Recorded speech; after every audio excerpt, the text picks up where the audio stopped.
No matter what you do, people are always going to have something negative to say about it. You could spend your life constantly trying to seek people's approval and validation, but there is always going to be someone that has something negative to say about what you're doing. I grew up off the simple life where they really made just being a personality a thing. 100% at all times I believe in girl code. I don't think profit margins are great when you're giving away free tickets. Turning nothing into a business is cool. Getting a good grasp of your life and what's going on around you is so important. The second I walked into Jake Paul's world, there was no taking me out of it. I will always make mistakes. I am a human being. I'm just so thankful to my fans. The only thing I want to leave behind in 2019 is anything that's inauthentic, to be real. I'm just like a girl making videos, living her life. I always have gone out of my way to be known as a person who is always so nice to their fans and treats everyone like equal.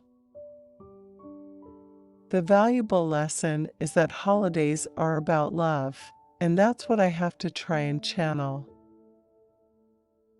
From January to December of 2019, I crumbled, to be real.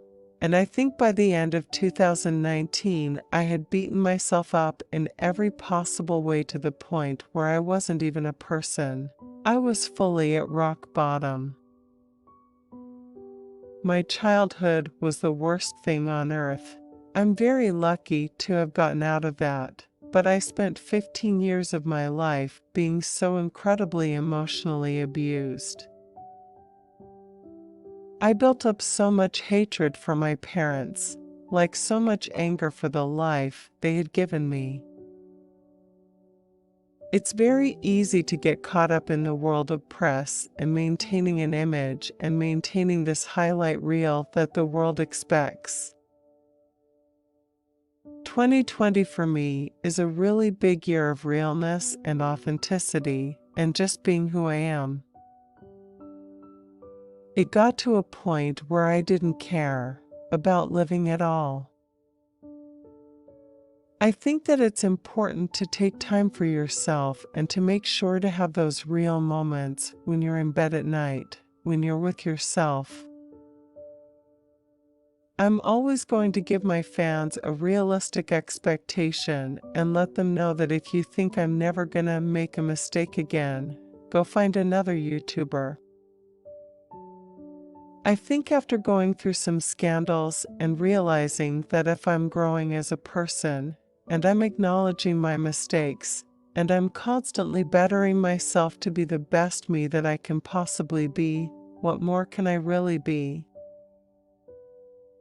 It's mind-blowing that I have to pay attention to every little detail, but it's my name. It's TanaCon, and if anything bad happens, bad security or whatever, it's on me. So, I've been putting my heart and soul into making this the best that I can. I want the fans to know that just because we have a microphone, we're no different from you.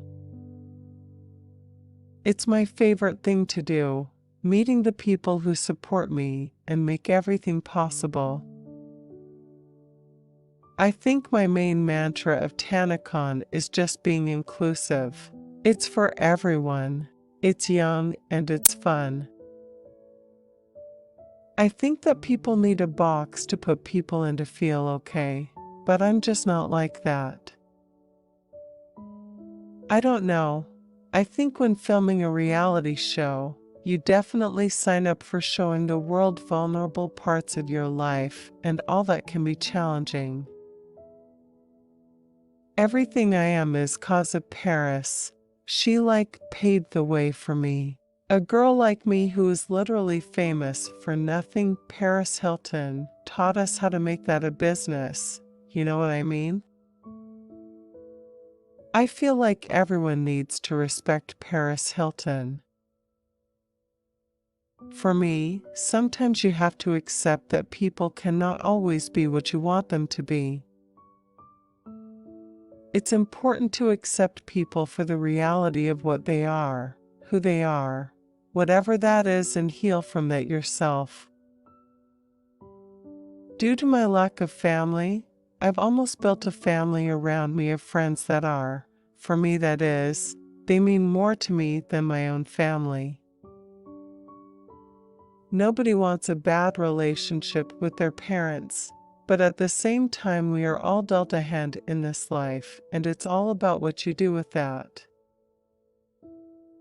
It's crazy that I look at 2019 as one of my best career years of my life. If you put it all into bullet points of all the things I did, you'd be like, wow, that's an amazing year. But mentally, I just feel the lowest I've ever felt. I realized that the love I never got from my family, I've looked for in the most wrong places my entire life. My childhood was so traumatic. I threw myself into the only thing I ever felt passionate about, the only thing that has ever saved my life, which is YouTube. I feel like my dad was really peak level embarrassing, whether he was screaming at me or just cheap and rude. Hell would freeze over before I saw my parents happily holding hands and ice skating. It's such a blessing having no family. I always want to spend time around people who lift me up and make me feel like my best version of myself. So if I can spend time around people that make me laugh or something like that, that's incredible. If I work out, for the rest of the day, I feel so much more accomplished and better about myself. I think that was the biggest learning lesson for me.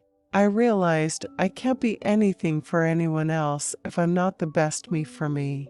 Now I just hope to kind of be that message for young girls to focus on yourself first always. Young people, I should say. I do feel like I am immensely transparent with my fans. If I'm feeling something or I'm going through something, I'm going to talk about it. Like if I have a breakup or if I'm stressed or whatever I'm feeling, I'm going to come online and talk about it. I just always have that connection with my fans where I want to give them my most raw, authentic self.